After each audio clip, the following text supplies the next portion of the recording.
আল্লাহ বলে, বান্দা বলো না, আমি যদি আজকের রাতকে টেনে লম্বা করে সারমাদান ইলা ইয়াউমিল কিয়ামা, কিয়ামত দিবস পর্যন্ত দীর্ঘ করে রাখি, রাত বানিয়ে রাখি, মান ইলাহুন গায়রুল্লাহ, আমি আল্লাহকে বাদ দিয়ে কে আছে তোমার, ইয়াতিকুম বিদিয়াইন, যে আগামী কালকের আলো এনে দিবে, ভোর এনে দিবে, কে আছে কেউ?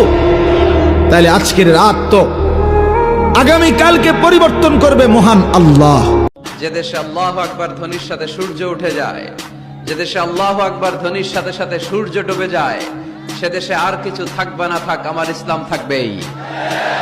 এদেশে আর কিছু থাকবে না থাক, আমার কোরআন থাকবেই। এদেশে আর কিছু থাকবে না থাক, আমার নবীর ভালোবাসা থাকবেই। আমরা ইসলামের জন্য, কোরআনের জন্য সব বিলিয়ে দিতে রাজি আছি না নাই? যারা কারা রাজি হাত তুলে আল্লাহর দেখায়। সত্যিকার অর্থে কিয়ামতের দিন না থাকলে কোনো জালেমের বিচার হতো না, যাদের বিচার দুনিয়া হয়নি।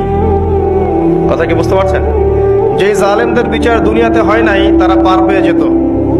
কিয়ামতের মাঠ আছে বলেই তারা পার পাবে না। আর যে মাজলুমরা দুনিয়াতে কেঁদেছে, দুনিয়াতে কষ্ট সহ্য করেছে, সাফার করেছে, তাদের জন্য সুসংবাদ কিয়ামতের মাঠ, তারা সেখানে প্রতিদান পাবে ইনশাআল্লাহ।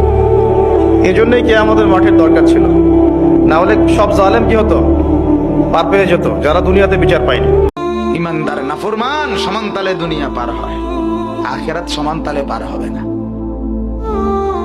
আখিরাত একই সূর্য, ইমানদার কেউ আলো দেয়, নাফরমান কেউ আলো দেয়, ঠিক কি না বলেন?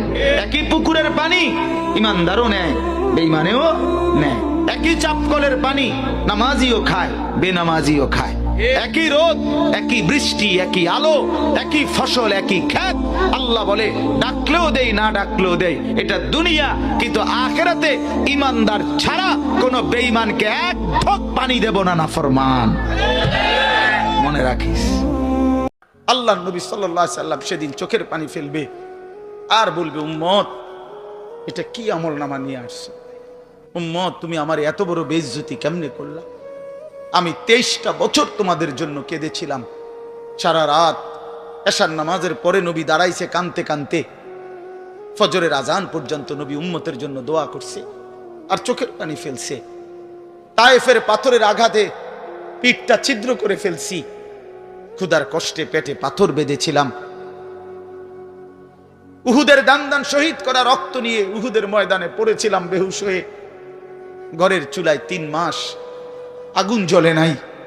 এত কষ্ট, এত চোখের পানি, এত ক্ষুধার কষ্ট, এত রক্ত, বিনিময়ে উম্মত এটা